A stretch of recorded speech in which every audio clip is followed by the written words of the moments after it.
चलो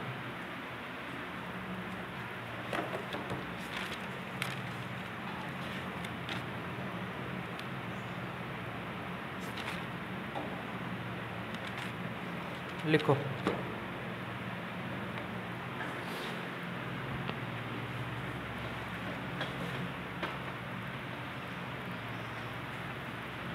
सबसे पहले लिखो मैग्नेटोस्ट्रिक्शन। इसको क्या कहते हैं, इस पे क्वेश्चन भी है। लिखो टॉपिक मैग्नेटोस्ट्रिक्शन। मैग्नेटोस्ट्रिक्शन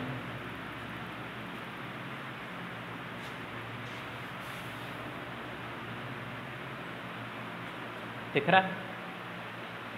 एक पीछे की और लाइट जगेगी, जगा ना, एक पीछे की और लाइट जगेगी। अभी ये वाली लाइट जगा लो, नीचे वाले बटनों से जगेगी।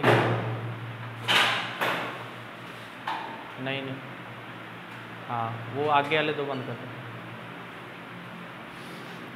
मैग्नेटोस्ट्रिक्शन। अच्छा, मैग्नेटोस्ट्रिक्शन क्या होता है? पहले तो इसकी इंग्लिश में डेफिनेशन लिखेंगे। चेंज इन फिजिकल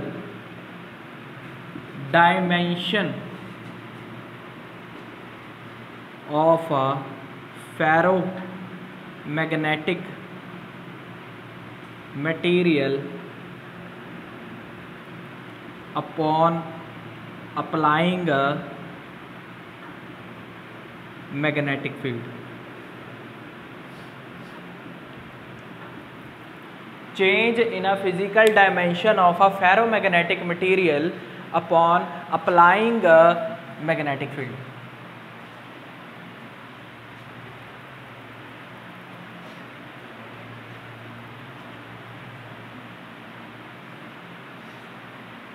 लिख लिया? Change in a physical dimension of a ferromagnetic material. अच्छा, ये छोटा सा क्वेश्चन बनता है, मैग्नेटोस्ट्रिक्शन क्या करता है? उसमें ऑप्शन में एक ही चीज़ थी, change in a physical dimension of a material, बस ये था ऑप्शन में। Change in a dimension of a body, सिर्फ ये change in a dimension of a body, चाहे पूरी पढ़ लो, समझ आनी चाहिए। Change in a dimension of a body, किसकी बॉडी में? एक मैग्नेटिक मटेरियल की बॉडी में। क्या होता है देखो, समझो। मटेरियल के अंदर ना, पहले चलो इसको पंजाबी में भी लिख लो पंजाबी या हिंदी में। जदों किसी मटीरियल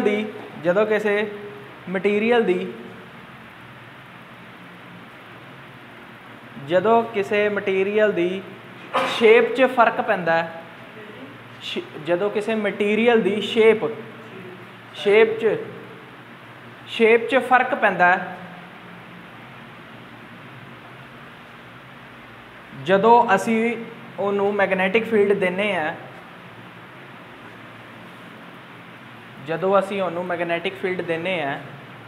उन्होंने मैगनैटोस्ट्रिक्शन कहते हैं। ठीक है, मैगनैटिक फील्ड देने नाल जे उहदी शेप च फर्क पै जाए तो उन्होंने की कहते हैं? मैगनैटोस्ट्रिक्शन। क्लियर है? अब बात समझो, एक मटेरियल था, ठीक है, मटेरियल लिया, मटेरियल के ऊपर ना वायर को वाउंड कर दिया, ठीक है, लपेट दिया वायर को। वाउंड का क्या मतलब होता है? लपेटना। ठीक है, वायर को वाउंड कर दिया इसके ऊपर, मटेरियल के ऊपर। अब इसको ना मैंने एसी सप्लाई दी। कौन सी सप्लाई दी? एसी सप्लाई देनी है हमेशा। मैग्नेटोस्ट्रिक्शन कहाँ देखने को मिलेगा? एसी में। ठीक है, मैग्नेटोस्ट्रिक्शन कहाँ देखने को मिलेगा? एसी सप्लाई में। एसी सप्लाई जो हमारे आम नॉर्मल घरों में आ रही होती है उसको कहते हैं एसी सप्लाई। ठीक है, अब क्या होगा जब मैंने इसको एसी सप्लाई दी ना, तो एक बार पॉजिटिव करंट इधर से करंट फ्लो करेगा। इसका क्या मतलब होता है? एक बार इधर से करंट फ्लो कर रहा है तो दूसरी बार दूसरी साइड से करंट फ्लो कर रहा है, बस यही मतलब होता है। एक बार अगर इधर से करंट फ्लो कर रहा है तो दूसरी बार उसी टाइम कुछ ही सेकंड बाद इधर से करंट फ्लो करेगा, कुछ ही सेकंड बाद। ठीक है, कुछ ही सेकंड कितने बाद? देखो ये 50 हर्ट्ज की फ्रीक्वेंसी होती है। फ्रीक्वेंसी पता है? 50 हर्ट्ज की फ्रीक्वेंसी होती है। ठीक है, टाइम क्या होता है? 1/f। ये भी क्वेश्चन आ चुका है। टाइम क्या होता है? 1/f। 1/f मतलब 1/50। 1/50। ठीक है, 1/50 0.02 second, 0 to second 20 millisecond. सब पता लग जाएगा ये कैसे बना क्या नहीं बना। 20 मिली सेकंड, सिर्फ अभी ये सुनो 20 मिली सेकंड के अंदर पहले इधर जा रहा है तो 20 मिली सेकंड में करंट उल्टा आ जाएगा, फिर 20 मिली सेकंड में अगले 20 सेकंड में इधर से, फिर अगले 20 सेकंड में इधर से, अगले 20 सेकंड में इधर से, अगले 20 सेकंड में इधर से। क्लियर हुआ? ठीक है। अब क्या होगा, एक मेरे को बात बताना, जो आपने उस दिन डाउट पूछा था कि कॉपर की वाइंडिंग में मैग्नेटिक फील्ड क्या नहीं बनती, पूछा था ना, वो क्वेश्चन उसका अच्छा था। अब उसको मैं यहाँ पर क्लैरिटी करूँगा, ठीक है। पहले ये चीज़ समझते हैं। अब जब मैंने इसको करंट बहाया ना तो यहाँ पर क्या बनी, मैग्नेटिक फील्ड, ठीक है। अब फील्ड तो बनी, बट 20 सेकंड बाद पहले अगर इस डायरेक्शन में फ्लक्स फ्लो कर रहा था, 20 सेकंड बाद इस डायरेक्शन में फ्लो करने लग गया। क्यों? क्योंकि उसके करंट चेंज होने की वजह से उसके नॉर्थ और साउथ पोल चेंज होते जा रहे हैं। मैंने पहले बताया था इलेक्ट्रोमैग्नेट में नॉर्थ और साउथ पोल चेंज होते हैं। पहले इधर थे, फिर इधर हो गए, फिर इधर हो गए, फिर ऐसे हो गए। कहने का मतलब क्या है, फ्लक्स तो साउथ से नॉर्थ करता है, फ्लक्स साउथ से नॉर्थ का पहले इस डायरेक्शन में फ्लो करा, फिर इसमें, फिर इसमें, फिर इसमें, फ्लक्स चेंज होता गया, डायरेक्शन बदलता गया। हर 20 सेकंड बाद अगर करंट बदल रहा है तो डायरेक्शन भी बदलता गया। समझ रहे हो? अब अगर डायरेक्शन बदलता गया तो मटेरियल पे क्या असर आएगा, मटेरियल कभी एक्सपैंड होगा, कभी कॉन्ट्रैक्ट होगा। एक्सपैंड और कॉन्ट्रैक्ट का मतलब क्या है, इसको सिंपल भाषा में भी अभी समझेंगे, ठीक है। जिनको डिटेल में समझा रहा हूँ वो देख लेना। एक्सपैंड और कॉन्ट्रैक्ट का मतलब क्या है, या तो मटेरियल फैलेगा, ठीक है, या फिर सिकुड़ेगा। एक्सपैंड का मतलब क्या होता है, फैलना, ठीक है। या तो उसका साइज बढ़ जाएगा, या तो उसका साइज घट जाएगा, ठीक है। या तो उसका साइज घट जाएगा या तो बढ़ जाएगा। अच्छा, ये मटेरियल फैल के इतना बड़ा नहीं हो जाता, ये मटेरियल सिकुड़ के इतना सा नहीं हो जाता, ऐसा कुछ नहीं होता, हल्का सा होता है। इसी के कारण क्या देखने को मिलता है, जब ये मटेरियल फैलता है, सिकुड़ता है, फैलता है, सिकुड़ता है, फैलता है, सिकुड़ता है, तो इसी के कारण हमें क्या देखने को मिलता है, ट्रांसफार्मर में एक साउंड आती है, हमिंग साउंड जिसे कहते हैं। जब आप ट्रांसफार्मर के पास जाओगे तो आपको एक छोटी सी साउंड सुनाई देती है कि नहीं की, वो इसी की वजह से होती है। वो क्यों होती है, जब हम कोर होता है ना, कोर बड़ा सारा कोर होता है, उसका कोर के ऊपर वाइंडिंग को लपेटते हैं ना, उसके अंदर एसी करंट फ्लो कर रहा है। जब एसी करंट फ्लो कर रहा है उसके अंदर मैग्नेटिक फील्ड बन रही है।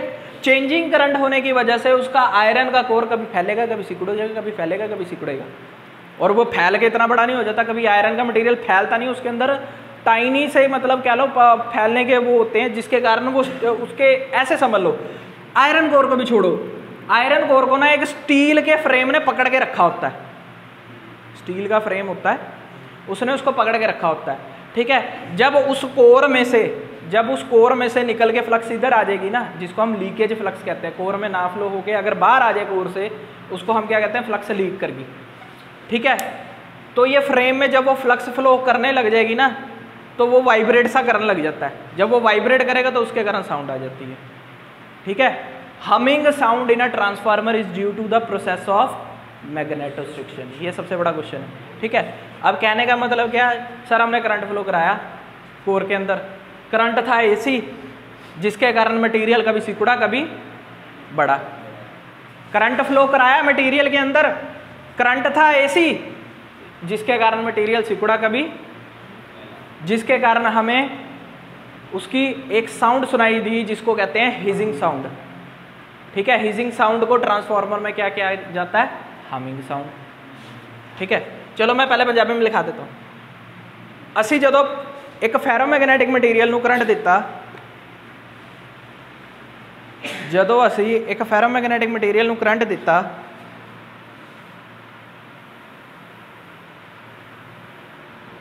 जदों असी एक फेरोमैग्नेटिक मटीरियल नूं करंट दिता, करंट एसी होण नाल, करंट एसी होण नाल, when we give a AC current to the, when we give a AC current to the ferromagnetic material,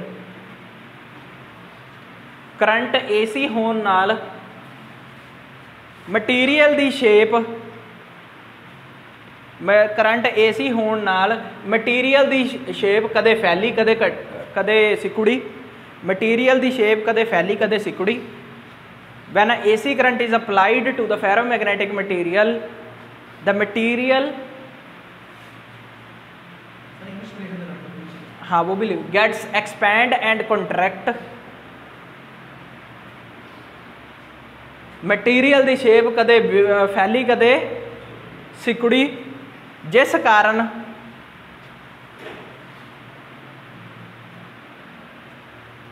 एक साउंड प्रोड्यूस होंदी है, जिस कारण एक आवाज़ आती है जिन्हों आप जिस कारण एक आवाज़ आती है जिन्हों आप हमिंग साउंड कहने आ ट्रांसफार्मर विच, जिस कारण एक आवाज़ आती है जिन्हों आप हमिंग साउंड कहने आ ट्रांसफार्मर विच, जिन्हों आप हमिंग साउंड कहने आ transformer which. When a magnetic field is applied to the ferromagnetic, when a AC current is applied to the ferromagnetic material, ठीक है, when a AC current is applied to the ferromagnetic material, it gets expand and contract, it gets expand and contract when a AC current is applied to a ferromagnetic material, it gets expand and contract due to change in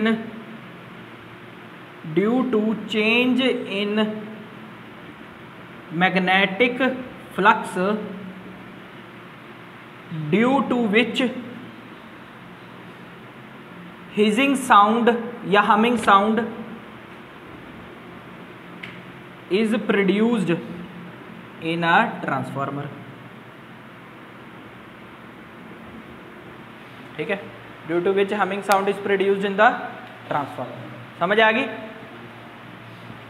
humming sound no line मार के star mark कर लो, star mark करके कैसे करोगे याद रखने का, humming sound को स्टार मार्क करके डब्बे में पा लिया, उसको रिलेशन ऐसे करके इससे दिखा दिया लाइन मार के, बस humming sound magnetostriction, humming sound magnetostriction, humming sound magnetostriction, ऐसे याद रखना है। मतलब समझ आ गया? पल्ले पड़ गई बात। ਜਦੋਂ ਆਪਾਂ ਕਿਸੇ ਮਟੀਰੀਅਲ ਨੂੰ ਕਰੰਟ ਦਿੰਨੇ ਆ ਤੇ ਉਹ ਏਸੀ ਕਰੰਟ ਹੁੰਦਾ, ਬਾਰ-ਬਾਰ ਲਿਖਾਉਣ ਦੀ ਲੋੜ ਨਹੀਂ ਕਿ ਏਸੀ ਕਰੰਟ ਚੇਂਜ ਕਰਦਾ, ਏਸੀ ਕਰੰਟ ਦਿੰਨੇ ਆ ਨਾ, ਜਿਹਦੇ ਕਰਕੇ ਉਹ ਮਟੀਰੀਅਲ ਕਦੇ ਐਕਸਪੈਂਡ ਹੁੰਦਾ, ਕਦੇ ਕੰਟਰੈਕਟ ਹੁੰਦਾ, मतलब ਕਦੇ ਫੈਲਦਾ ਕਦੇ ਘਟਦਾ, ਠੀਕ ਹੈ, ਕਦੇ ਫੈਲਦਾ ਕਦੇ ਘਟਦਾ, ਠੀਕ ਹੈ। ਫੈਲਣ ਤੇ ਘਟਣ ਕਾਰਨ ਉਹਦੇ ਵਿੱਚ ਇੱਕ ਆਵਾਜ਼ ਆਉਂਦੀ ਹੈ ਜਿਹਨੂੰ ਆਪਾਂ ਹਮਿੰਗ ਸਾਊਂਡ ਕਹਿੰਦੇ ਆ ਟਰਾਂਸਫਾਰਮਰ ਵਿੱਚ। ट्रांसफार्मर ਵਿੱਚ क्यों लिखा है? क्योंकि हमिंग साउंड ट्रांसफार्मर ਵਿੱਚ ही प्रोड्यूस होती है। ठीक है, समझ आ गई? क्वेश्चन कैसे आएगा? Humming sound is due to which process? Magnetostriction.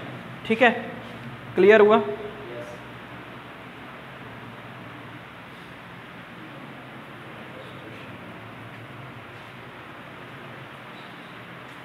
चलें आगे,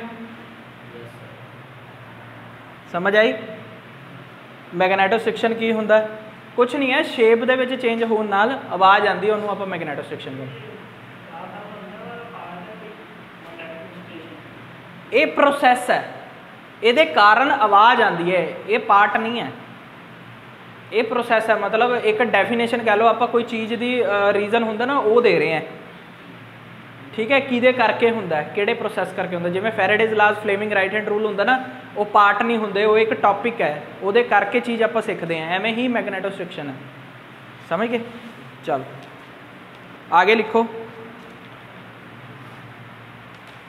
फेरोमैग्नेटिक मटेरियल लिख लो।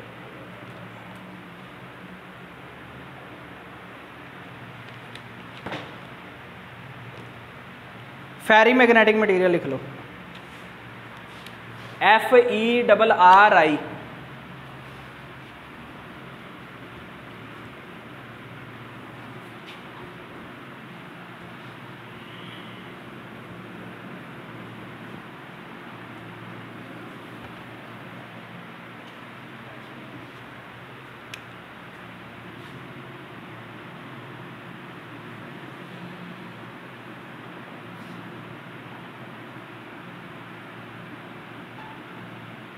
पहले इसकी डेफिनेशन लिखो।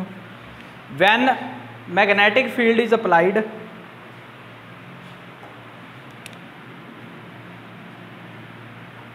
When magnetic field is applied, अब तो मैग्नेटिक फील्ड को क्या लिख सकते हो? When H is applied, H magnetic field ही होता है ना, पर तुम मैग्नेटिक फील्ड लिखना, मैं यहाँ पे समझाने के लिए लिख रहा हूँ, ठीक है।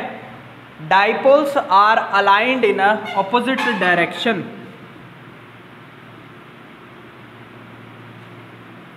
ऐसे लिख लो, एक minute. Some dipoles are aligned in opposite direction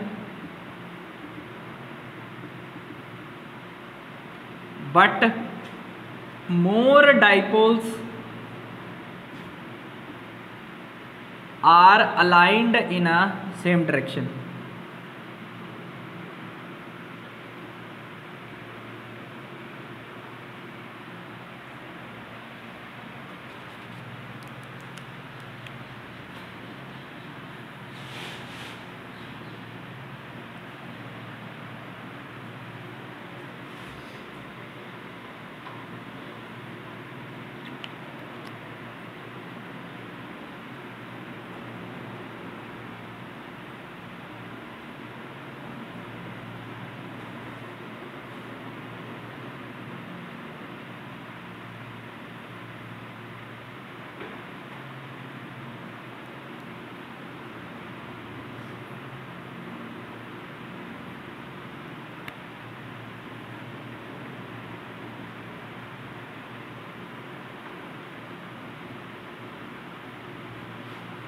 देखो क्या था, कहने का मतलब क्या है, जब मैंने मैग्नेटिक फील्ड लगाई ना, जब मैंने मैग्नेटिक फील्ड लगाई, 5 डाइपोल थे, कितने थे मटेरियल में, मान के चलो 5 थे, ठीक है। 5 में से ना 2 ऑपोजिट डायरेक्शन में हो गए, किसके, एक्सटर्नल वाले के, ठीक है, 2 ऑपोजिट में हो गए, बट 3 क्या रहे, सेम डायरेक्शन में रहे। मेरे पास 5 डाइपोल थे, 1 2 3 4 5 डाइपोल थे, जिसमें से 2 ऑपोजिट डायरेक्शन में हो गए, किसके, ये वाले के, और 3 सेम में रहे। 3 सेम में रहने के कारण क्या इसकी मैग्नेटिक फील्ड कैंसिल होएगी, इसके अंदर मैग्नेटिक फील्ड बनेगी या नहीं बनेगी, बनेगी। क्यों, क्योंकि जो ये 2 ऑपोजिट में थे, ये 2 सेम में थे। पहले ये देखो, ये बाहर से लगाई इसी डायरेक्शन में, मेरे 3 सेम में थे, 3 सेम में थे, मतलब ये वाले 3 सेम डायरेक्शन में आ गए, बाहर वाली के 2 ऑपोजिट आ गए, क्या आ गए, 2 ऑपोजिट आ गए, ठीक है। 2 ऑपोजिट से इनका तो कैंसिल हो गया, एक दूसरे के ऑपोजिट हो गए, इनका मूवमेंट कैंसिल हो गया, इनकी वजह से कोई भी फील्ड नहीं बनी, बट जो ये बचा हुआ था इसकी वजह से फील्ड बन गई, फील्ड बन गई, जिसकी वजह से ये मटेरियल मैग्नेट बन गया, ठीक है। स्ट्रॉन्ग नहीं बना, बट लाइट मैग्नेट जरूर बना, ठीक है। तो ये एक ऐसा मटेरियल है जिसके अंदर डाइपोल ऑपोजिट भी घूमते हैं एक्सटर्नल से, और सेम भी घूमते हैं। अब इसकी पंजाबी में डेफिनेशन क्या लिखोगे, जदों असी मैग्नेटिक फील्ड लाई, जदों असी मैग्नेटिक फील्ड लाई, जदों असी मैग्नेटिक फील्ड लाई, जदों असी मैग्नेटिक फील्ड लाई, तो कुछ डाइपोल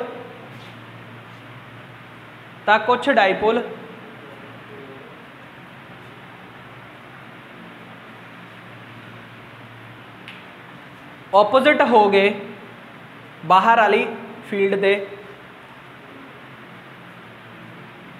तो कुछ डाइपोल ऑपोजिट हो गए बाहर वाली फील्ड दे, उल्टे हो गए बाहर वाली फील्ड तो,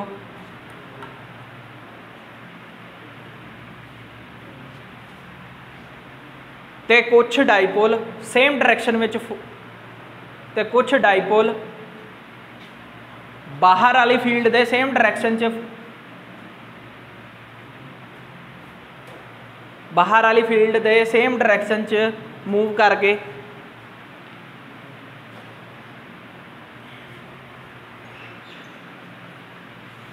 ते जेड़े सेम डायरेक्शन च मूव किते है वो ज़्यादा डाइपोल सी, ते जेड़े सेम डायरेक्शन च मूव किते है वो ज़्यादा डाइपोल सी, जिहदे करके मटीरियल एक वीक मैगनेट बनया, जिहदे करके मटीरियल एक वीक मैगनेट बनया।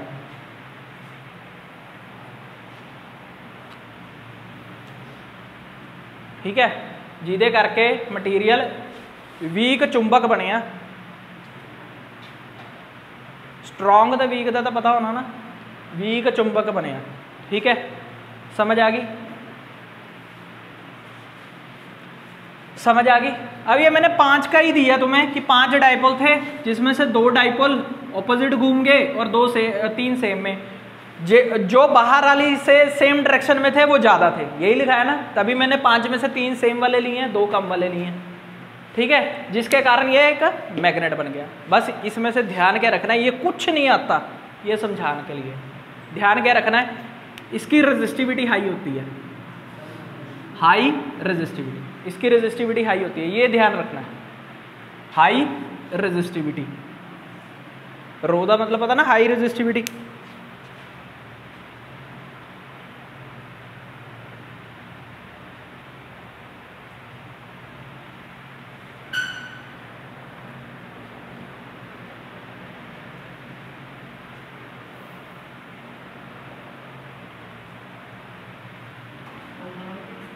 हाँ पढ़ा लो।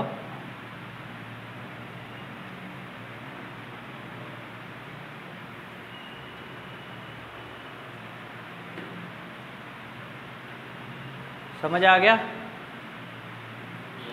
कल वाला formula m = XMH, XM same में भी आया ना, सेम डायरेक्शन में भी आया, इसलिए ग्रेटर देन 0 होएगा। ठीक है, μr = 1 + XM, अगर XM ग्रेटर देन 0 है तो μr ग्रेटर देन 1 हो जाएगा। ठीक है, अब एक चीज़ का ध्यान रखना, μr जो फेरी वाला है वो फेरो से तो कम होगा, क्योंकि फेरो का ज़्यादा होता है, डबल 1 था उसका, फेरो से ज़्यादा होगा। बस ये ध्यान रखना, ये क्वेश्चन बनता है ऐसे।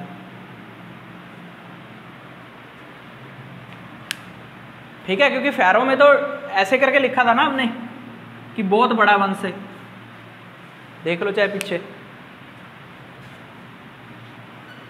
फेरी वाला, जो फेरी वाला है ना, फेरी वाला फेरो से कम है, छोटा है। ठीक है, लिख लो, चाहे लिख लो relative permeability of a ferrimagnetic material is less than permeability of a ferromagnetic material. Relative permeability of a ferromagnetic material. Relative permeability एक फेरी मैग्नेटिक मटीरियल की घट होंदी है फेरो नालों। ठीक है, समझ गए? XM ग्रेटर देन 0 क्यों है? क्योंकि फील्ड जो मैग्नेट बना था ना, उसमें से कुछ डाइपोल तो सेम डायरेक्शन में थे, अगर कुछ भी सेम डायरेक्शन में आ जाए तो XM बड़ा हो जाएगा बस। ठीक है, बाहर वाली से अंदर वाले डाइपोल अगर कुछ परसेंट भी सेम में आ गए ना तो XM बड़ा हो जाएगा। XM बड़ा हो गया तो μr ऑटोमेटिकली बड़ा कर देना 1 से। बट यही ध्यान रखना, XM हमेशा 0 से बड़ा होगा, 1 से बड़ा नहीं, 0 से बड़ा और μr 1 से बड़ा। ठीक है, बस ये ध्यान रखना है। पहला ये चीज़, दूसरी ये चीज़, तीसरी ये चीज़, चौथी ये चीज़। बस और भावें कुछ याद रखो ना रखो, और भावें कुछ याद रखो ना, और डेफिनेशन कुछ याद रखो ना, कोई फ़र्क नहीं पड़ता। ये तो समझाने के लिए लिखवाई है डेफिनेशन। ठीक है, क्लियर हो गया? अच्छा, अब इसको यूज़ कहाँ किया जाता है, लिखो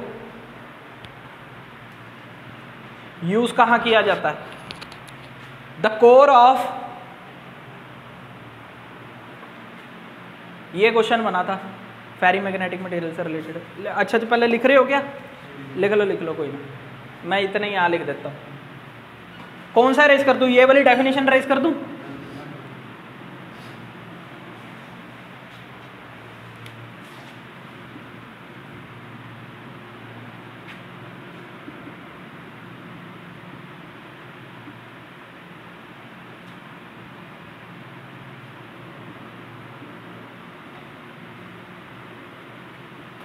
ये T/F का क्या मतलब होता है, आगे से ध्यान रख लेना, इसको ट्रांसफॉर्मर कहते हैं।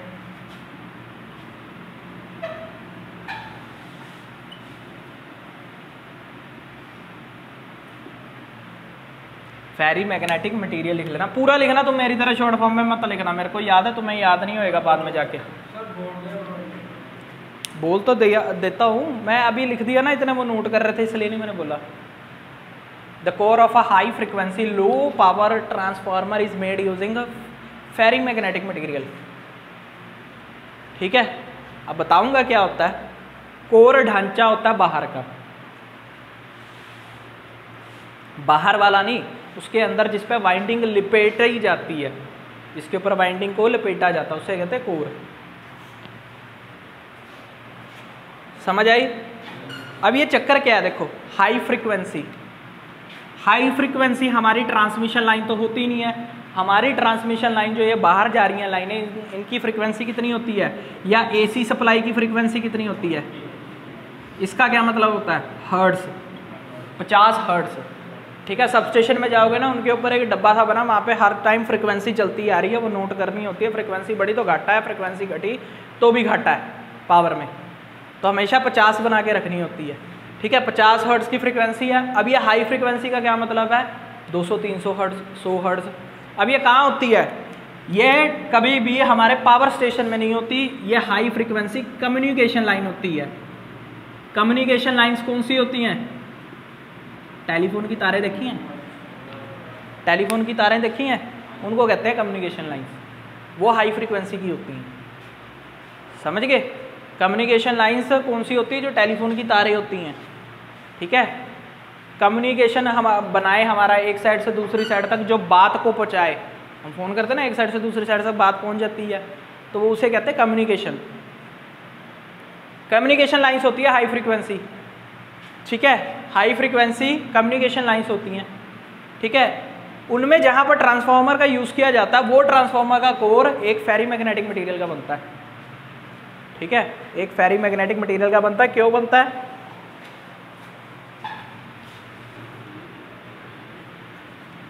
देखो जब भी एडी करंट लॉस मैं बताता हूँ, एक एडी करंट लॉस जो होते हैं ना, उसका फार्मूला भी ट्रांसफार्मर में जाके लिखवाऊंगा, वो ना फ्रीक्वेंसी पे डिपेंड करता है। किस पे डिपेंड करता है, फ्रीक्वेंसी पे। जब फ्रीक्वेंसी बढ़ी तो क्या होगा, एडी करंट लॉस बढ़ेगा। जब फ्रीक्वेंसी बढ़ी तो क्या बढ़ेगा, eddy current loss. Eddy current loss, eddy current loss, eddy current loss, अगर मान लो कि फ्रीक्वेंसी बढ़ी तो एडी करंट लॉस बढ़ेगा। इसलिए हमें क्या करना पड़ता है, रेजिस्टेंस जो होता है ना, रेजिस्टेंस तुम्हें पता है रो एल बाई ए होता है।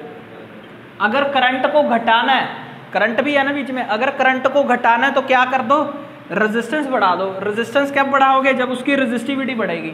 तो कोई ऐसा मटेरियल लेकर आओ जिसकी रेजिस्टिविटी ऑलरेडी पहले ज़्यादा है, ऑलरेडी से ज़्यादा है रेजिस्टिविटी। फेरी मैग्नेटिक की हाई रेजिस्टिविटी होती है, रेजिस्टिविटी हाई कर दी तो रेजिस्टेंस बढ़ गया, रेजिस्टेंस बढ़ गया तो लॉस घट गए,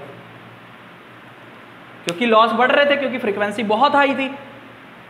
समझ गए? लॉस को घटाने के लिए हमने एक हाई रेजिस्टिविटी मटेरियल का यूज कर लिया।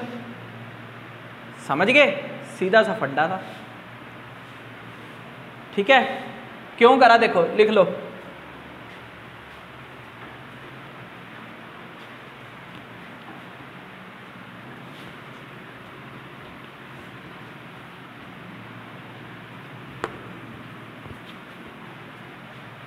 इसके नीचे लिखना व्हेन, ऐसे पहले लिखो एडी करंट लॉस। ये देख लो, मैं तुम्हें पहले बता दूं, ये आता नहीं होता, ये आता नहीं है जो मैं अभी ये एडी करंट लॉस वाला टॉपिक एक्सप्लेन कर रहा हूँ। ये सिर्फ तुम्हें समझाने के लिए, या तुमने ये वाला करना है, सिर्फ इतना हिस्सा लिखना है, लिख लो और मर्जी है तुम्हारी। याद तुमने ये वाला करना है, ये नहीं आता, हर चीज़ नहीं आती जो मैं बता रहा हूँ, सिर्फ समझा रहा हूँ कि क्यों यूज़ होती है। एडी करंट लॉस डिपेंड कर रहा है फ्रीक्वेंसी पर। लिखो मत, जो चीज़ तुम्हें याद ही नहीं करनी ना वो ना लिखो, जो जिनको है कि हमें समझ नहीं है वो लिखो सिर्फ, मैं सीधी बात कर रहा हूँ। ठीक है, एडी करंट लॉस फ्रीक्वेंसी पर डिपेंड करते हैं। फ्रीक्वेंसी बढ़ी तो एडी करंट लॉस क्या हो जाएंगे, बढ़ेंगे। ठीक है, एडी करंट लॉस क्या हो जाएंगे, बढ़ेंगे। जब एडी करंट लॉस बढ़ेंगे तो हमें क्या लाना पड़ेगा, we have to use that material which have high resistance। High resistance किसका होएगा? जिसका हाई रेजिस्टिविटी होगा। तो हम क्या लेकर आए? फेरी मैग्नेटिक मटेरियल। समझ गए इतनी चीज? क्लियर हो गया? चलो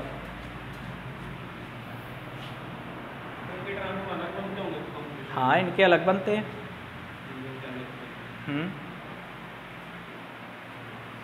समझ गए?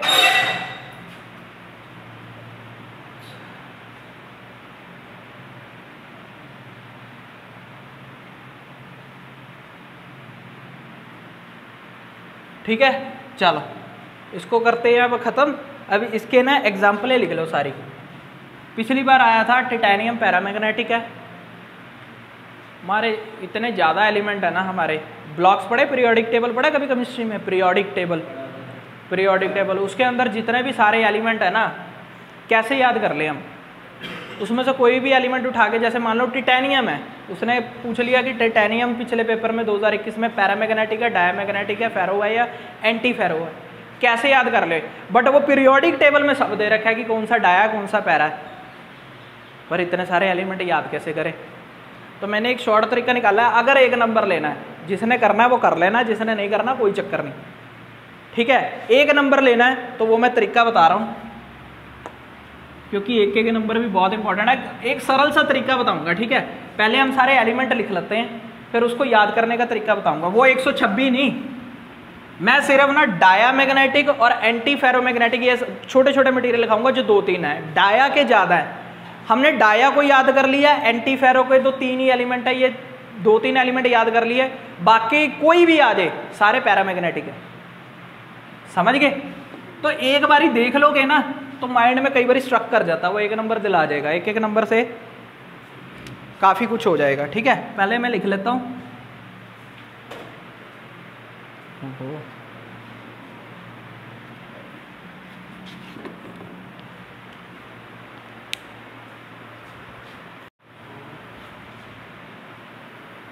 देखो,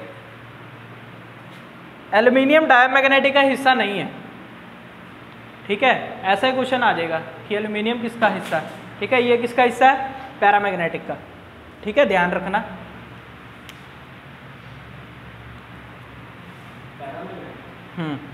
जो बचे इसके अलावा सारा पैरामैग्नेटिक में आएंगे। अब चाहे वो ले लो तुम, क्या बताया था, टाइटेनियम, कुछ भी ले लो, इसके अलावा किस में आएंगे सारे? पैरा। डाया तो ये है ना, हाँ, ठीक है? अब ये किस में आएंगे सारे? याद तुम्हें 3 तो याद हो गए, फेरो, आयरन, कोबाल्ट, निकल। फेरो वाले तो याद हो गए, वो जो साइड पे लिखे हैं, आयरन, कोबाल्ट और निकल। आयरन, कोबाल्ट और निकल ये फेरो के हो गए, फेरोमैग्नेटिक की एग्जांपलें हैं, आयरन, कोबाल्ट और निकल।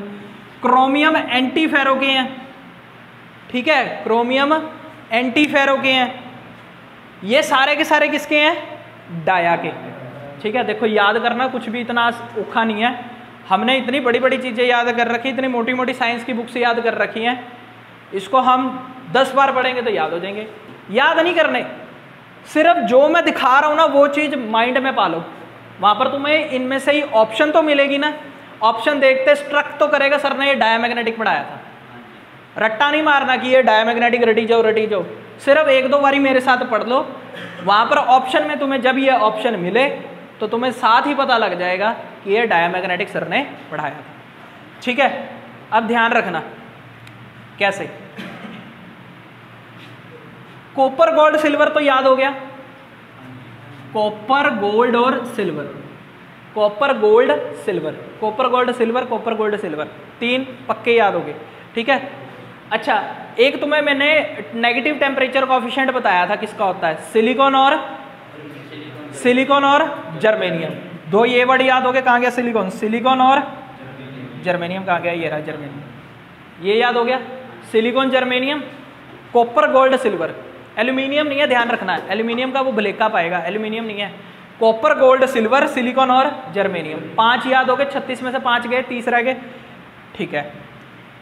Carbon, nitrogen, phosphorus, sulphur. वो कार्बन, नाइट्रोजन, फॉस्फोरस, सल्फर, साथ साथ ही होते हैं इसलिए याद हो जाते हैं, कार्बन, नाइट्रोजन, फॉस्फोरस और कहाँ गया sulphur, sulphur. Carbon, nitrogen, phosphorus, sulphur, carbon, nitrogen, phosphorus, sulphur, 2-3 बारी बोलोगे आ जाएगा, कार्बन, नाइट्रोजन, फॉस्फोरस, सल्फर। ठीक है, समझ रहे हो, carbon, nitrogen, phosphorus, sulphur. Arsenic और बिस्मुथ का कॉम्बिनेशन याद रखो, कहाँ गया, आर्सेनिक और बिस्मुथ, ए और बी, ए और बी, आर्सेनिक और बिस्मुथ, आर्सेनिक और बिस्मुथ। ठीक है, hydrogen, helium, beryllium, hydrogen, helium, beryllium, hydrogen, helium, beryllium, helium beryllium साथ साथ हो गया ना, हीलियम बेरिलियम, याद नहीं रखना, बस अपने आप स्ट्रक करेगा, hydrogen, helium, beryllium, hydrogen, helium, beryllium. ठीक है, दोबारा से, पहला सिलिकॉन, जर्मेनियम, पीछे पीछे, इधर ना देखो, इधर ना देखो, silicon, germanium, silicon, germanium. 2 carbon, आगे nitrogen, carbon, nitrogen, phosphorus, sulphur. ठीक है, 4 ये, 2 वो, 6 हो गए। उसके बाद arsenic, bismuth, arsenic, bismuth, arsenic, bismuth याद हो गया। Copper, gold, silver, copper, gold, silver, copper, gold, silver.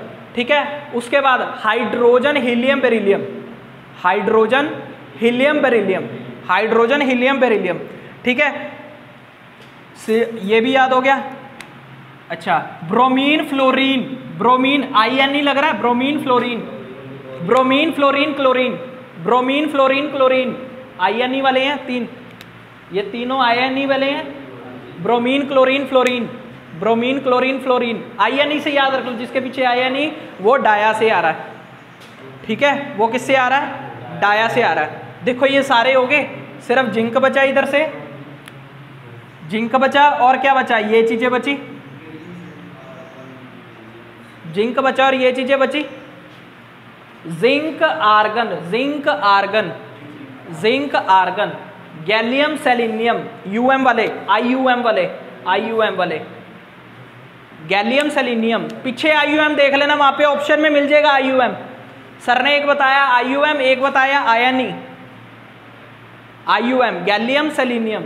ठीक है, उसके बाद मरकरी और लेड का तो याद रहता ही होगा। नमक खाते हैं, नमक, नमक में क्या होता है, आयोडीन, आयोडीन कहाँ से आता है, डायामैग्नेटिक से। मरकरी, लेड, आयोडीन खाते हैं, आयोडीन कहाँ से आता है, नमक में से। अब एक निगाह इस पे से होली सी मार लो, cadmium, indium, antimony, cadmium, indium, antimony, cadmium, indium, antimony, cadmium, indium, antimony. सिर्फ होली सी निगाह मार लो, मैं टेस्ट सीरीज में जब ऑप्शन दूंगा ना, माइंड में ऑटोमेटिकली स्ट्रक करेगा, cadmium, indium, antimony, tellurium, xenon, रेडन, xenon, रेडन, xenon, रेडन, xenon, cadmium, thallium, cadmium, thallium, cadmium, thallium, indium, UM वाले, IUM वाले, एस्टेनाइन और पोलोनियम। ठीक है, कौन सी चीज़ ऐसी है जो याद नहीं की जा सकती, ये क्या याद नहीं किए जा सकते, इतने से ही याद करने में अगर आपको 1 नंबर मिलता है तो क्वेश्चन साइड से आ रहा है, मतलब इजी आ रहा है फिर क्वेश्चन।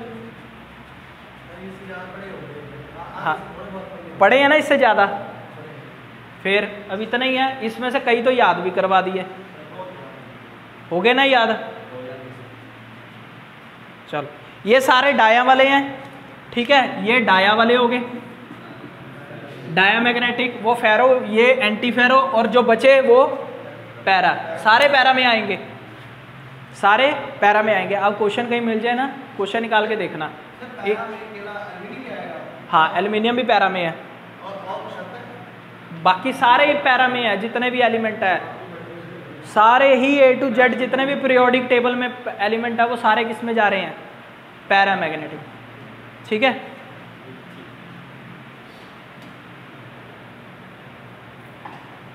अच्छा, अब वापस आते हैं उस पे।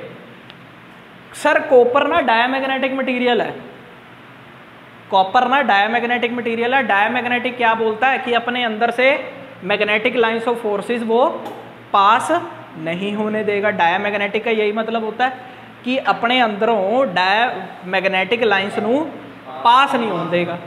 पर एक चीज़ मैं तुम्हें समझाता हूँ, बोलता हूँ पहले। मशीन में ना जब हम कॉइल को वाइंड करते हैं ना और करंट फ्लो करवाते हैं तो ये मैग्नेटिक फील्ड बनाता है। अगर ये कॉपर की वाइंडिंग है तो ये मैग्नेटिक फील्ड बना कैसे रही है? फिर मैं उधर कह रहा हूँ कि वो अपने अंदर से मैग्नेटिक फील्ड को पास नहीं होने देगा, इधर मैं कह रहा हूँ कॉपर की वायर ही मैग्नेटिक फील्ड बना रही है?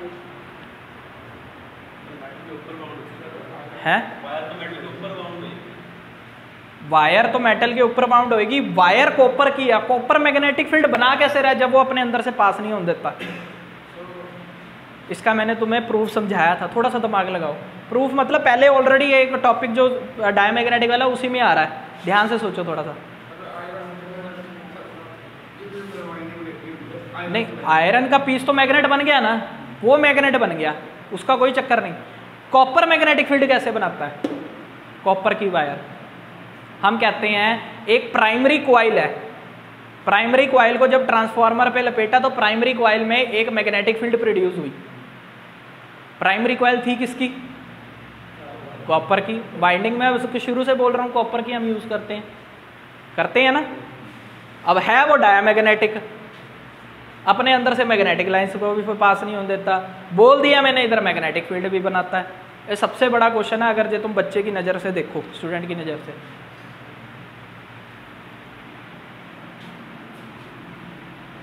है कुछ याद है?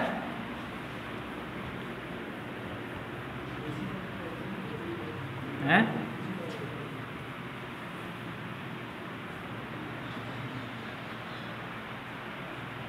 याद है कुछ? देखो, कॉपर एक क्या है? कंडक्टिंग मटेरियल है। कॉपर कंडक्टिंग मटेरियल है, डैट मीन्स वो अपने अंदर से करंट तो पास कराएगा ही कराएगा, कंडक्टिंग मटेरियल है। बट मैग्नेटिक फील्ड कैसे बना रहा वो हमने देखना है, ठीक है। तुम्हें पता है डायमैग्नेटिक मटेरियल जो होता है ना, उसके अंदर पहले से डाइपोल प्रेजेंट नहीं होते। जब हम उसे किस में रखते हैं? मैग्नेटिक फील्ड में रख दें, नॉर्थ और साउथ पोल के बीच में रख दें, तो उसके अंदर डाइपोल बन जाएंगे, बट बनेंगे उल्टी डायरेक्शन में, तो वो बाहर वाली फील्ड को अपने अंदर नहीं आने देगा, बाहर वाली फील्ड को अपने अंदर नहीं आने देगा। बट जो उसके अंदर जो डाइपोल प्रेजेंट होते हैं, अंदर तो मैग्नेटिक फील्ड बना होता है ना, डाइपोल फील्ड तो बनाता है अपने अंदर, चाहे उसने बाहर वाली से उल्टी में बनाया, बट उसने अपने अंदर तो बनाया, अंदर बना दिया ना। किसने बनाया? रीजन कि सर उसके अंदर ना डाइपोल प्रेजेंट होते हैं, वो बनाते हैं फील्ड। अब हमने पहले तो नहीं थे, बाद में कहां से आए? सर हमने ना उन्हें बाहर से मैग्नेटिक फील्ड देके उनके अंदर के डाइपोल को जगा दिया, वो सुत्ते पड़े थे, हमने बाहर से उसको मैग्नेटिक फील्ड देकर जगा दिया। यहां मैग्नेटिक फील्ड देकर जगाया, वहां क्या देकर जगाया? करंट। सीधी सी बात, वहां क्या देकर जगाया? करंट देकर जगाया, जो अंदर के डाइपोल जाग गया। अब वो अंदर के डाइपोल जिस मर्जी डायरेक्शन में फील्ड बनाए, हमने कौन सा उसको बाहर से फील्ड लगाई है? हमने उसको बाहर से फील्ड तो नहीं लगाई ना। देखो, कॉपर दी वायर, कॉपर का मटेरियल अगर हम किसी एक फील्ड के अंदर रखते हैं, मैंने बोला था कि ये नॉर्थ और साउथ पोल मैंने बना दिए, ये मैग्नेट थे, ये क्या थे? मैग्नेट थे। मैग्नेट में फील्ड फ्लो कर रही थी इस डायरेक्शन में, ठीक है। उसके अंदर ले जाके कॉपर का मटेरियल रख दिया। अब कॉपर का मटेरियल क्या कर रहा है? अपने अंदर से नहीं पास होने दे रहा, वो बाहर से पास होता। ऐसे बनाई थी ना हमने डायग्राम, बाहर से पास होने दे रहा है, ठीक है, समझ रहे हो। बट उसके अंदर डाइपोल बन गए, डाइपोल बने थे, उल्टी डायरेक्शन में उन्होंने फील्ड बनाई थी, तब वो अपने अंदर से बाहर वाली को पास नहीं होने दे रहे थे, क्योंकि ये वाले उसको रोक रहे थे कि हमारे अंदर से पास ना हो। हमने उसके डाइपोल को क्या कर दिया? जगा दिया, और वो उल्टी डायरेक्शन में आके बैठ गए, ठीक है। उल्टी डायरेक्शन में आके बैठ गए, वो बाहर से फील्ड लगाई थी तब वो आए थे। इधर हमने क्या दिया? कॉपर के अंदर सिर्फ करंट बहाया, फील्ड नहीं लगाई, बाहर से करंट बहाया, तो उसके अंदर एक डाइपोल बन गए। डाइपोल बन गए, डाइपोल जहां मर्जी फील्ड बनाए, चाहे वो इधर को बनाए चाहे वो इधर को बनाए, बना तो दी ना, बना तो दी। तो क्या मतलब है, कॉपर डायामैग्नेटिक है क्योंकि वो बाहर वाली फील्ड को अपने अंदर से नहीं जान देता, बट जब उसके अंदर खुद करंट पास होता है तो उसके डाइपोल फील्ड बना देते हैं। समझ गए? तो इसको उतार लो कॉपी के ऊपर, पहले पंजाबी में सुन लो, चलो पंजाबी में लिख लेते हैं। कॉपर एक डायामैग्नेटिक मटेरियल है। कॉपर एक डायामैग्नेटिक मटेरियल है। यार जब कैमरा पुट्ठा हो ना मेरे को बता देना, इधर उधर ना जाए, इधर उधर जाएगा तुम्हें दिक्कत होएगी। मैंने नहीं पढ़ना तुमसे इस वीडियो से, तुमने ही पढ़ना है, ध्यान रखना। इधर उधर जाए कैमरा तो बता देना। कॉपर एक डायामैग्नेटिक मटेरियल है, जिहदा मतलब वो अपने अंदरों मैगनैटिक लाइन्स नूं पास नहीं होने देना, होने दिंदा। जिहदा मतलब वो अपने अंदरों मैगनैटिक लाइन्स नूं पास नहीं होने दिंदा। Copper is a diamagnetic material, which means it does not allow the magnetic field to pass through it. Copper एक डायमैग्नेटिक मटीरियल है जिहदा मतलब वो अपने अंदरों मैगनैटिक लाइन्स नूं पास नहीं होने दिंदा। Copper is a diamagnetic material, which means it does not allow the magnetic field to pass through it.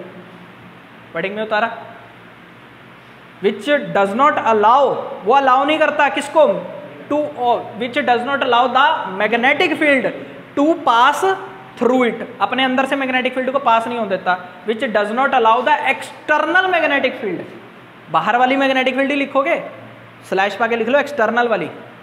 which does not allow the external magnetic field to pass through it, external word जरूर लिखना।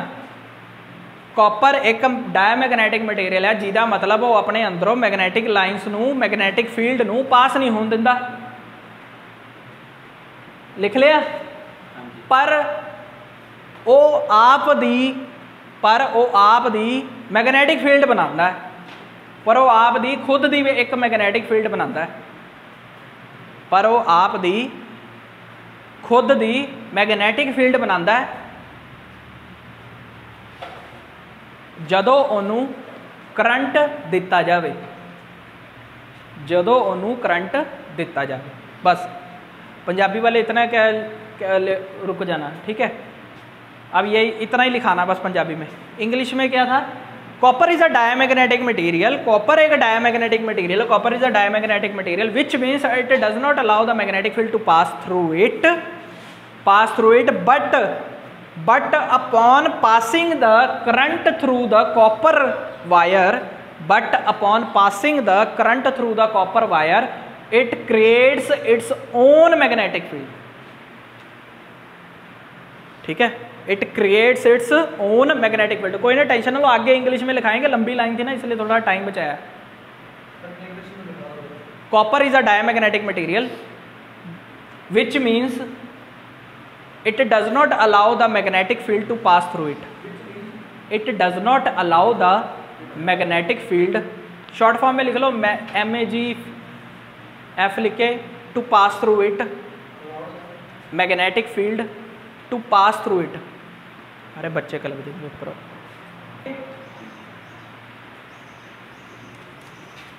इसके अंदर कुछ रहता तो नहीं, क्या करना।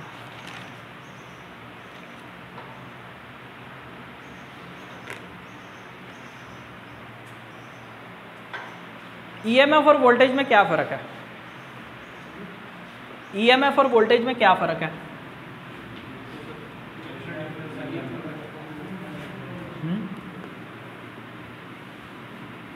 क्या?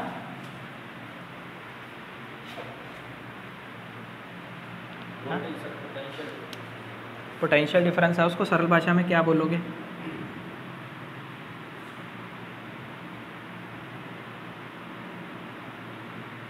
क्या बोलोगे सरल भाषा में?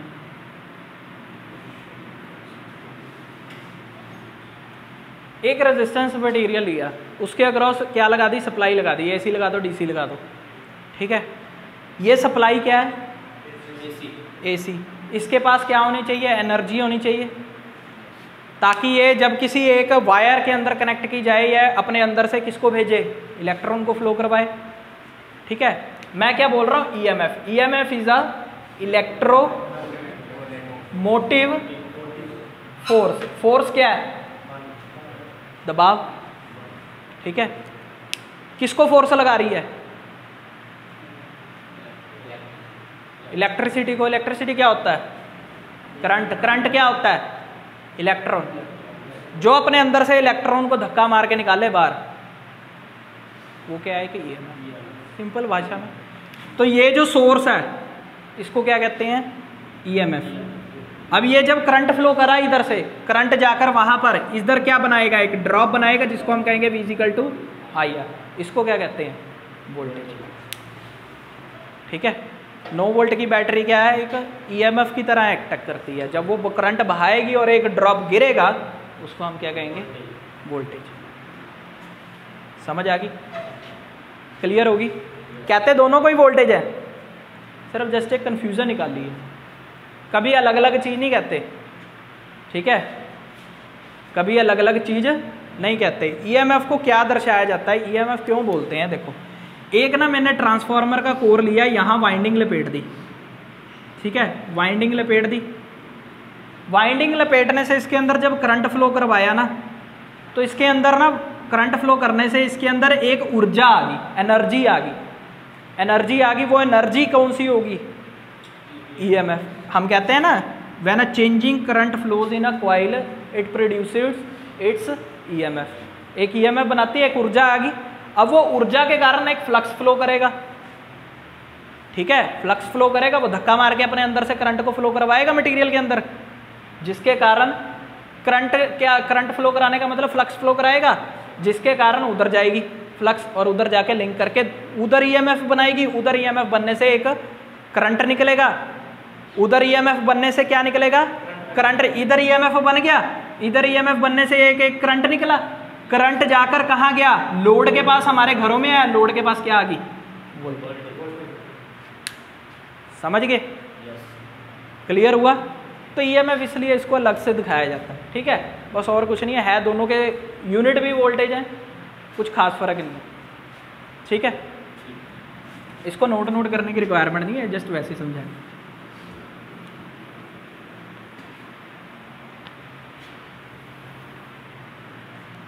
अच्छा, कंडक्टर तो तुम्हें पता है, टर्न पता है? टर्न क्या होता है? अगर इसको कॉइल को, अगर इस एरिया को एक लपेटा दूं तो उसे क्या कहते हैं? ये क्या होएगा? एक टर्न हो गया। इसको क्या कहते हैं? एक टर्न कहते हैं, ठीक है। या जो अगर ये चीज़ करंट इसके अंदर, ये करंट के मतलब एरिया में आए तो इसको एक टर्न ऐसे भी बोल सकते हैं, ठीक है। तो एक टर्न अगर मैं इसको ऐसे लपेटा देकर बना दूं तो ये कितने हो गए? एक ये वाला टर्न और एक ये वाला टर्न, तो इसे क्या कहते हैं? टर्न, ठीक है, इसे क्या कहते हैं? टर्न। कंडक्टर तो तुम्हें पता ही है, ठीक है। लिखो फैराडे लॉ। फैराडे लॉ,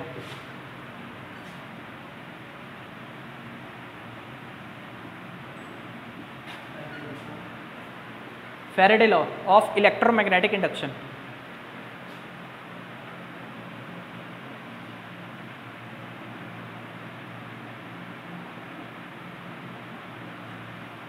ये बहुत बार क्वेश्चन आ चुका है इस प्रिंसिपल पे, यहां भी लिख लो, आगे भी लिखेंगे। ट्रांसफार्मर वर्क करता है, क्या करता है? ट्रांसफार्मर वर्क करता है। इस प्रिंसिपल पे क्या करता है? ट्रांसफार्मर वर्क करता है, ठीक है। पता है किसे फैराडे लॉ क्या कहता है? फैराडे लॉ किसे कहते हैं?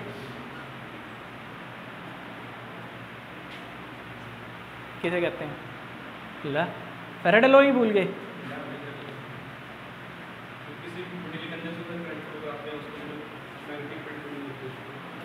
फैराडे लॉ कहते हैं।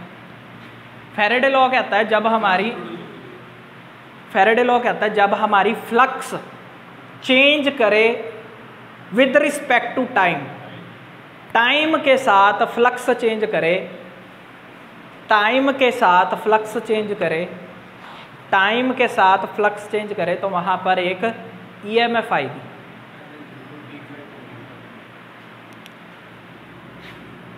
क्या कहता है कि जब टाइम के साथ फ्लक्स चेंज करे वहां पर ईएमएफ आएगी। सर ये तो बड़ा ही सूखा हो गया। बस अपने को डेफिनेशन रटनी है, अपने को कौन सा डेफिनेशन आनी है, समझ रहे हो? अपने को डेफिनेशन आनी है कभी पेपर में, ये पढ़ के तो इसके साथ आगे फॉर्मूला भी लिंक करवा दूंगा।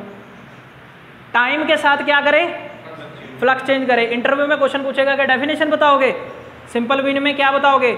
जहां पर टाइम के साथ फ्लक्स चेंज करे वहां पर ईएमएफ प्रोड्यूस होती है, वो फैराडे लॉ कहता है। ऐसे ही लिखना है, ये ऐसे ही उतारना है तुमने,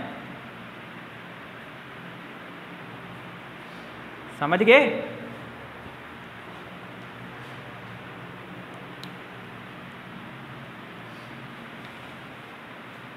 इसको फॉर्मूले में भी उतारेंगे, टेंशन मत लो। सर फ्लक्स, मैग्नेटिक फील्ड तो पता लगी। सर फ्लक्स, फ्लक्स क्या होती है?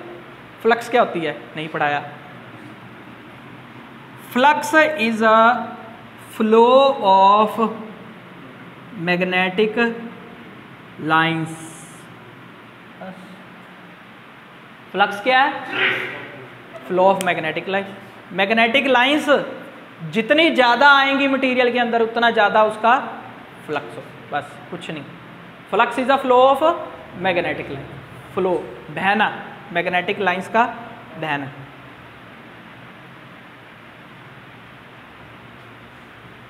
समझ गए? मैग्नेटिक फ्लक्स डेंसिटी क्या हो गया? जितना ज़्यादा फ्लक्स होगा। फ्लक्स कब होगा? जितनी ज़्यादा लाइंस होगी।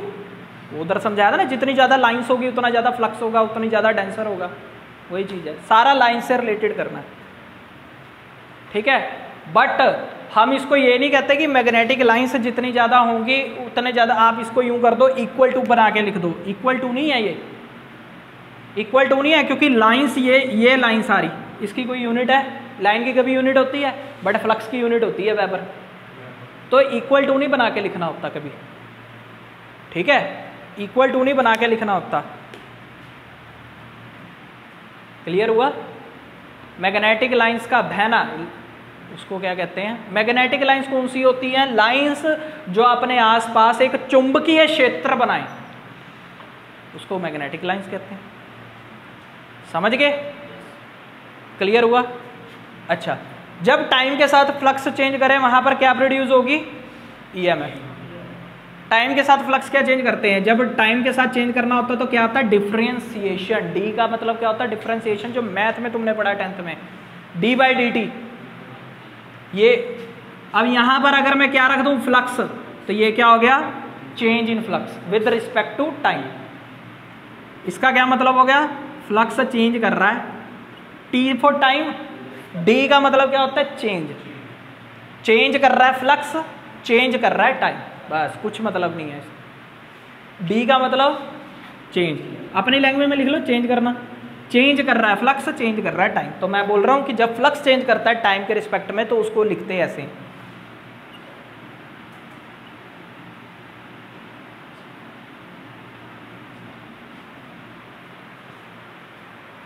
क्लियर हो गया? समझ गए? ठीक है, क्लियर हो गया? चलें आगे। अब इसको और देखें, और देखें। देखो कैसे मशीन में ना हमेशा एक टर्न को लेकर बात नहीं की जाती कि फ्लक्स चेंज हो रहा तो ईएमएफ प्रोड्यूस होगी। फ्लक्स का टर्न के साथ भी लिंक रखा जाता है कि एक टर्न में हो रही है, काफ़ी सारे टर्न्स में हो रही है। क्योंकि हम एक टर्न की बात करें तो फिर तो d phi by d t लिख सकते हैं। जब ज़्यादा सारे टर्नों की बात होगी तो टर्नों को भी तो लिंक करके चलना है, ठीक है? तो कैसे चलेंगे? एक वर्ड आता है फ्लक्स लिंकेज। क्या आता है? लिखो, फ्लक्स लिंकेज, जिसका साइन क्या होता है? ऐसे करके लिखो, फ्लक्स लिंकेज।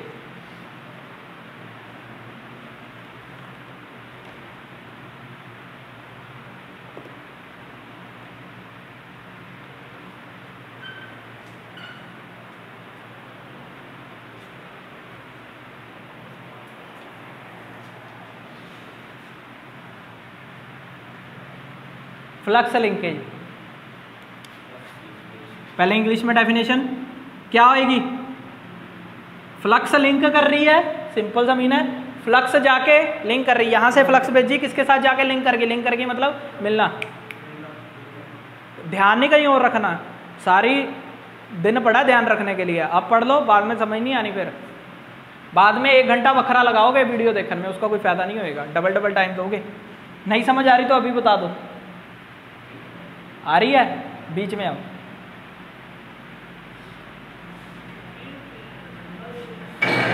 हाँ सिंबल है, सिंबल है, सिंबल ये देखो ना, कुछ नहीं करना, यूं बना के यूं रखना, त्रिशूल नहीं है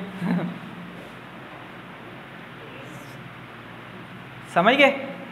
लिंक कर रही है किससे, total amount of flux flowing through the n turns of a coil, flowing through the n turns of a coil, मतलब जितने टर्न्स हैं, n टर्न्स क्यों लिखते हैं, हमें नहीं पता कितने टर्न दिए हैं, तो जब पता ही नहीं तो क्या लिख दो n की कोई ना कोई वैल्यू होगी, 1 2 3 4 5 6, n लिख दिया हमने, n टर्न्स है। ये सारे टर्न्स के साथ जब फ्लक्स लिंकेज करेगी उसका मल्टीप्लिकेशन होकर उसको हम क्या कहते हैं, 5, मतलब n मल्टीप्लाई बाय 5, ये होता है फ्लक्स लिंकेज का formula, number of turns multiply by flux. Flux flow कर रही है ना किसमें, n turns of a coil में, मतलब सारे टर्न्स ऑफ अ कॉइल में जितनी फ्लक्स फ्लो करे उसे क्या कहते हैं, फ्लक्स लिंक। सारे टर्न्स के साथ फ्लक्स जाके लिंक कर दे उसको क्या कहते हैं, फ्लक्स लिंकेज। बस ये डेफिनेशन कभी नहीं आती, ये भूल जाओ डेफिनेशन कभी आती है, डेफिनेशन सिर्फ तुम्हें समझाने के लिए, समझ गए तो चीज़ मिनटों मिनट आ जाएगी, समझ गए। बस ये ध्यान रखना, फ्लक्स लिंकेज, ठीक है, टर्न्स फ्लक्स, ठीक है। फॉर्मूला वो यूनिट क्या बनी, टर्न्स की यूनिट टर्न्स ही, फ्लक्स की यूनिट वेबर टर्न्स, पर नहीं, पर नीचे आ जाता है, पर नीचे आ जाता है, पर का मतलब हो जाता है वेबर के नीचे टर्न्स, वेबर टर्न्स। जब साथ बोलना तो साथ ही बोलोगे, पर बोल दिया तो पर भी वाला वहाँ पे वो ऑप्शन होएगा, फिर वो गलती हो जाएगी, ठीक है, क्लियर होगी, समझ गए। अब आए इधर वापस,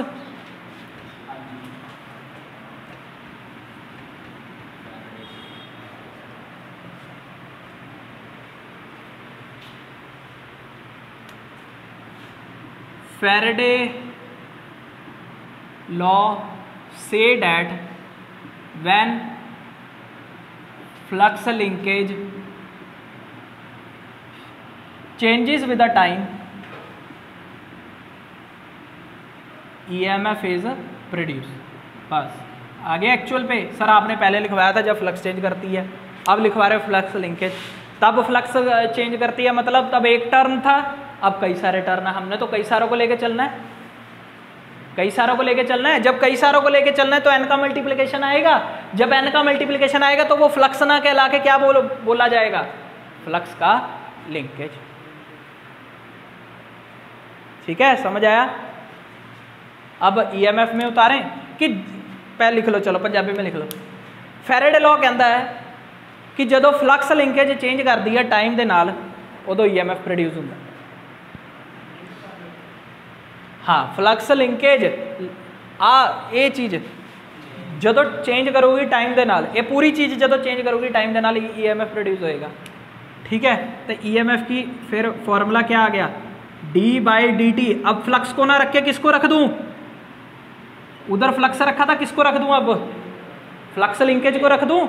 अब ये चेंज कर रही है पूरी टाइम के साथ, यही बोला है, जब फ्लक्स लिंकेज चेंज करे किसके साथ, टाइम के साथ, तो टाइम भी चेंज कर रहा है, फ्लक्स भी चेंज कर रही है, डी का मतलब चेंज ही होता है ना, ठीक है। तो अब इसकी वैल्यू डाल देता हूँ, वैल्यू क्या है, एन फाई, वैल्यू क्या है एन फाई। एन तो नंबर ऑफ टर्न्स है ना, एक बार मैंने मशीन बना दी, मैंने 500 टर्न की मशीन बना दी, तो बाद में उसको खोल के उसका टर्न चेंज कर सकता हूँ? बार बार चेंज करूंगा क्या? तो एन तो नहीं चेंज होगा टाइम के साथ, एन तो नहीं चेंज होगा टाइम के साथ, टर्न जितने बना दिए उतने बने रहेंगे, टाइम के साथ वो चेंज नहीं होंगे। क्या चेंज होगा? फाई। तो एन को बाहर निकालो और d phi by d t लिख दो। ये आ गया ईएमएफ का फॉर्मूला। बट ये भी असली नहीं है, नकली है। ये भी असली नहीं है, ये भी नकली है, ठीक है। बट आया कहाँ से पता लगा? पहले फ्लक्स समझाया, फिर उससे फ्लक्स लिंकेज समझाया, फ्लक्स लिंकेज को इधर लिखा, फिर उसके बाद बना ये फॉर्मूला। समझ गए? क्लियर हुआ? अब फैराडे लॉ क्या कहता है कि जब फ्लक्स लिंकेज चेंज कर जाए टाइम के साथ तो ईएमएफ आ जाएगा, ठीक है। अब जब हम एक ट्रांसफार्मर में कॉइल देते हैं, उसके अंदर करंट फ्लो करता है, फ्लक्स बनता है, फ्लक्स अगर करंट चेंज करता है तो फ्लक्स भी चेंज करता है, फ्लक्स सारे टर्नों के साथ लिंक करके बैठा है, तो फ्लक्स लिंकेज चेंज कर गया तो उस कॉइल में क्या आ जाएगा? ईएमएफ। तभी उसको पूरा क्या बोला जाता है? Faraday law of electromagnetic induction. तो पूरे प्रिंसिपल पे ट्रांसफार्मर काम करता है। समझ आ गई? ये रेस कर दूं ये वाला? अच्छा, अब एक लेंज लॉ होता है। क्या होता है? चलो ऐसे लिख लो, लेंज लॉ।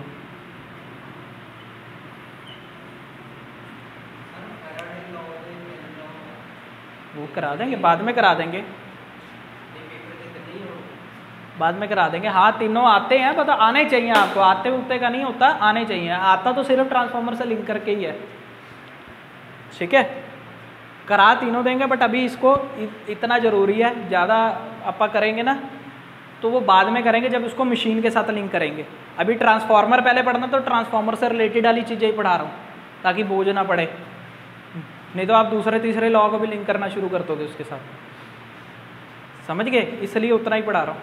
लिखो लेंज लॉ, लेंज लॉ लिखो। Induced EMF,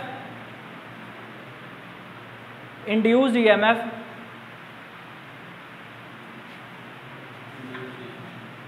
will oppose, induced EMF लिख लो, इधर लिख देता हूं। Induced EMF will oppose its cause of induction.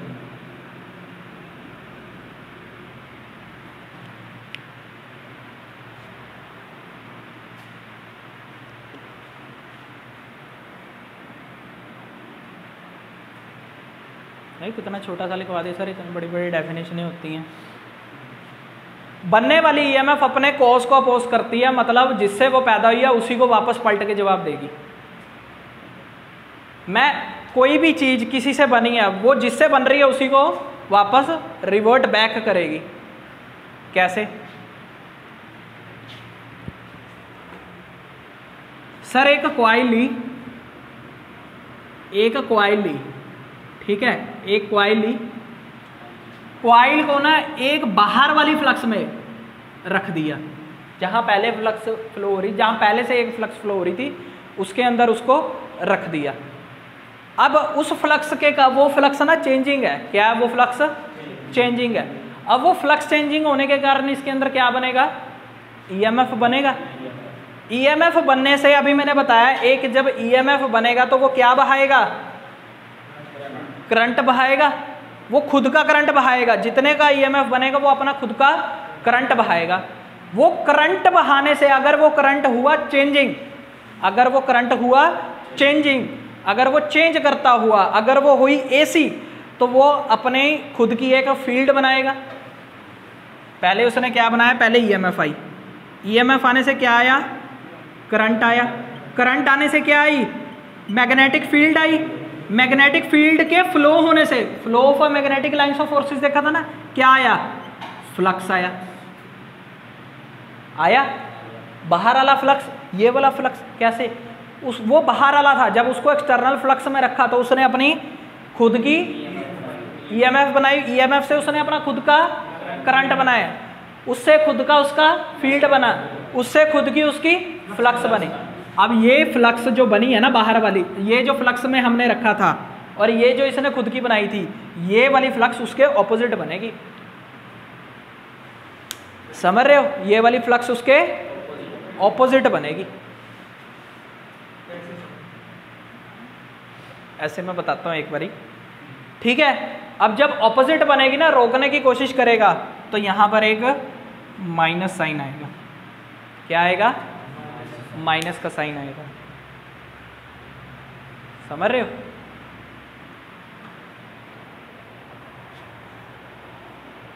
बताऊंगा सब, क्यों टेंशन ले रहे हो? सर ऑपोजिट बनेगी तब भी करंट चलेगा, तब भी करंट बहेगा। बहेगा, अभी बताऊंगा। यही तो ट्रांसफार्मर का फंडा है। कैसे? अभी देखो, शॉर्ट ये छोटे में बता देता हूँ। ये डेफिनेशन तो लिख ली ना?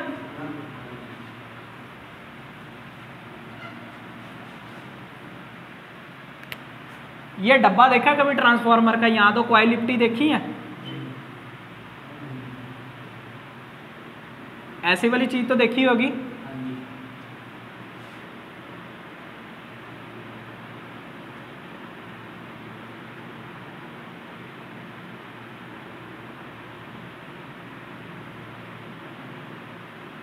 ऐसे वाली चीज तो देखी होगी, देखी है कि नहीं? ठीक है, हमने फ्लक्स पैदा करी, इसके अंदर करंट बहा के ऊपर को, ठीक है, करंट बहा के इसके अंदर फ्लक्स कैसे पैदा करी? ऊपर को। यहाँ का मैं बाद में बताऊंगा, वहां से पहले स्टार्ट कर दे रहा हूँ, ठीक है। ये मैं तुम्हें रुक के बताऊंगा जब ट्रांसफार्मर शुरू करूंगा, वहां से वो चीज एक्सप्लेन कर दे रहा हूँ। इसकी फ्लक्स बनी ऊपर को। कहाँ बनी? ऊपर को। ये यहाँ जाके लिंक करगी लिंक। ये बाहर वाली, उसको, उस कॉइल को ये बाहर वाली फ्लक्स लग रही है, एक्सटर्नल जो बोल रहा हूँ। क्या बोल रहा हूँ? External flux. ये कॉइल है, ये फ्लक्स आ रही है उसके ऊपर से, आ रही है उसके ऊपर से ही आ रही है, वो बाहर वाली फ्लक्स है। ये तो बाहर वाली है। ये फ्लक्स किसकी है? ये तो प्राइमरी कॉइल की है, ठीक है। तो ये उसको बाहर वाली फ्लक्स ही बताएगा, ठीक है।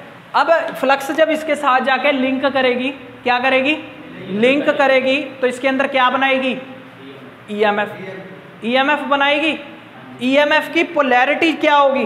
ईएमएफ की पोलैरिटी क्या होगी? पोलैरिटी क्या होता है? Positive negative. कहाँ पॉजिटिव, कहाँ नेगेटिव, कहाँ पॉजिटिव, कहाँ नेगेटिव, वो कौन डिसाइड करता है? Lenz law. कि ईएमएफ जो बनाई है ना, कहाँ पॉजिटिव है कहाँ नेगेटिव है, कौन डिसाइड करेगा? लेंज लॉ, ठीक है। कैसे? सर लेंज लॉ कहता है कि जब ईएमएफ की पोलैरिटी डिसाइड करनी होती है ना, तो वो कहता है कि वो अपने कोस को ना अपोज करता है ईएमएफ। इस फ्लक्स की वजह से इसके अंदर बनी ईएमएफ बनी। ईएमएफ के कारण क्या आया? करंट इस तरह से फ्लो करेगा कि वो ऊपर वाली फ्लक्स को क्या कर रहा होगा? रोक रहा होगा।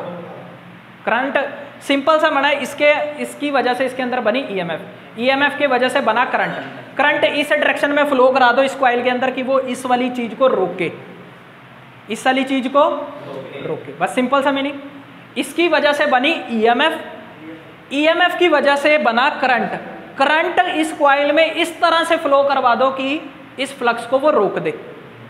क्या आएगा रूल यहां? क्या आएगा रूल यहां? Thumb rule.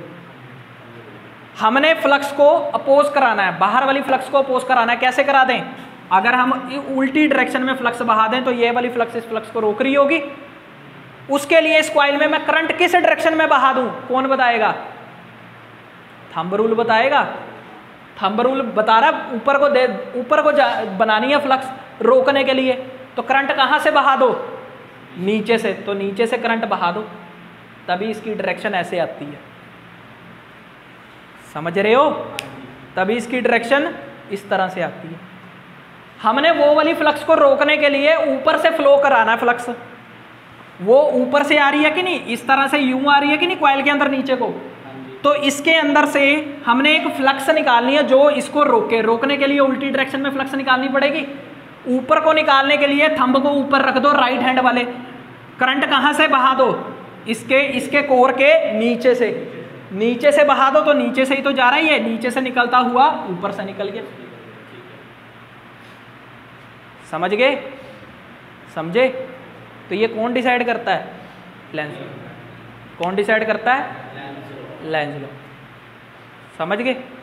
अब लिखो, इसके अंदर छोटा सा लिख लो कि polarity of a EMF, polarity of a EMF, polarity of EMF, POLARITY, polarity of a EMF is decided by Lenz law, is decided bye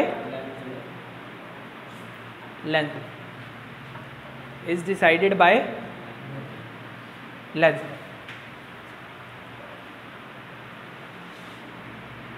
clear हुआ? Is decided by Lenz law. Punjabi में पॉजिटिव नैगेटिव ईएमएफ दा, positive negative कित्थे positive होएगा कित्थे negative होएगा EMF दा, Lenz law decide करता है। पॉजिटिव नैगेटिव ईएमएफ दा लेंज लॉ डिसाइड करता है। ठीक है, तो अब ईएमएफ की एक्चुअल वैल्यू ये है, एक्चुअल फॉर्मूला ये -n d∅/dt, -n d∅/dt, ये फॉर्मूला है। और इस फॉर्मूले को डब्बे में डाल के स्टार मार्क कर लो। इससे रिलेटेड गेट में भी क्वेश्चन आया था, फॉर्मूला नहीं पूछा था, इससे एक न्यूमेरिकल दिया था, इसी से रिलेटेड आया था, -n d∅/dt। वहाँ जिसने पॉजिटिव n d∅/dt ले लिया वो ग्राफ भी प्रेजेंट था, जहाँ पर पॉजिटिव लेकर सॉल्व करना था वो ग्राफ भी वहाँ पर प्रेजेंट था। समझ रहे हो? क्लियर हो गया?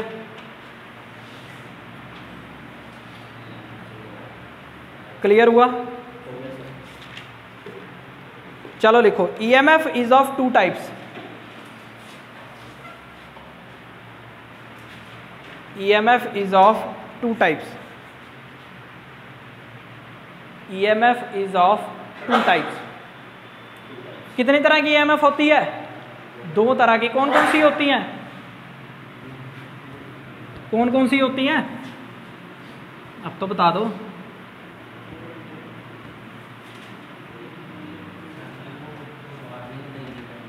है वार्निंग दे जाता है, मना कर दी उन्होंने, मना करते हैं वार्निंग ना दे। चल, ईएमएफ कितने टाइप्स की होती है? दो टाइप्स की। एक होती है statically induced EMF, statically induced EMF. एक होती है डायनेमिक इंड्यूस्ड, डायनेमिकली लिख लो या डायनेमिक इंड्यूस्ड ईएमएफ। कुछ नहीं है, स्टैटिक का मतलब क्या होता है? स्टैटिक मीन्स स्थिर, रुका हुआ। अगर रुकी हुई बॉडी में ईएमएफ इंड्यूस हो जाए, पैदा हो जाए, तो उसे क्या बोलते हैं? स्टैटिकली। अगर चलती हुई चीज में ईएमएफ पैदा हो रही है उसे क्या बोलते हैं? डायनेमिक। ट्रांसफार्मर की बॉडी क्या है? रुकी हुई है, वो तो नहीं कहीं हिलती, मूव तो नहीं करती, उसके अंदर कोई मूविंग पार्ट तो नहीं है, कोई रोटेटिंग पार्ट, मूविंग पार्ट, तो उसके अंदर ईएमएफ फिर भी बन रही है ना। तो ट्रांसफार्मर के अंदर कौन सी ईएमएफ बनती है? Statically induced EMF. ठीक है। और मशीन के अंदर मूविंग पार्ट होता है, रोटर घूमता है, पक्का घूम रहा है ना, उसके अंदर कौन सी ईएमएफ प्रोड्यूस होती है? Motors, generators.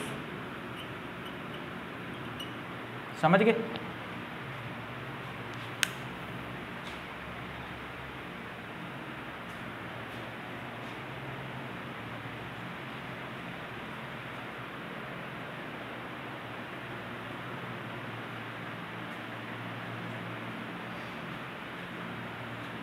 अच्छा, तो कैसे, मतलब क्या बनेगा कि जब ईएमएफ प्रोड्यूस हो रही है, जब ईएमएफ प्रोड्यूस हो रही है, जब ईएमएफ प्रोड्यूस हो रही है एक बॉडी में, जब मैग्नेटिक फील्ड चेंज कर रहा है सिर्फ टाइम के कंपैरिजन में, टाइम के कंपैरिजन में मैग्नेटिक फील्ड चेंज कर रहा है, ठीक है। और जब इसकी बात आएगी तब मैग्नेटिक फील्ड एरिया के कंपैरिजन में चेंज करेगा, ठीक है, उसे कहता है डायनामिकली। बस कुछ ना समझो, छोड़ दो इसको, इतना ही समझो, ठीक है। स्टैटिकली ट्रांसफार्मर में होती है, डायनामिक जनरेटर और ट्रांसफार्मर में होती है।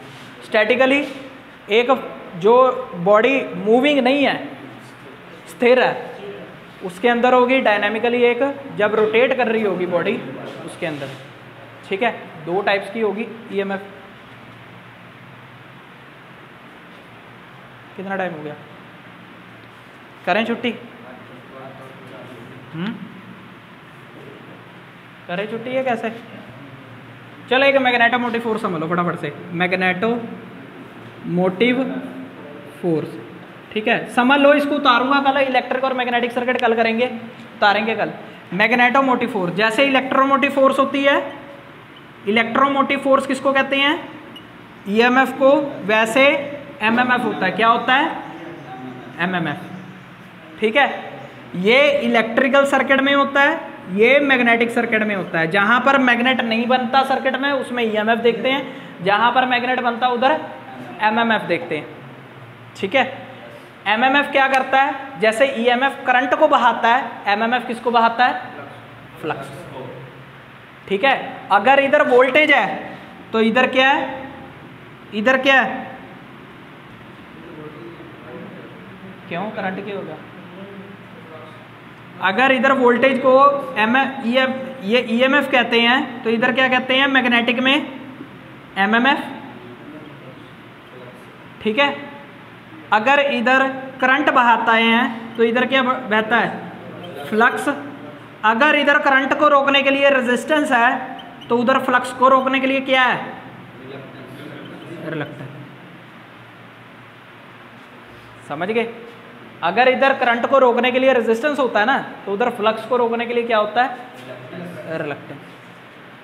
ठीक है, अगर इधर इलेक्ट्रिक फील्ड है तो उधर क्या है? Magnetic field. ठीक है, ये सारे हम चीजें एनालॉगस पढ़ेंगे, एनालॉगस आता है काफी पेपर में, वो कल सबसे लिंक करके पढ़ेंगे। एनालॉगस कैसे? एनालॉगस क्या होता है? EMF is analogous to the MMF. Analogous का मतलब क्या है?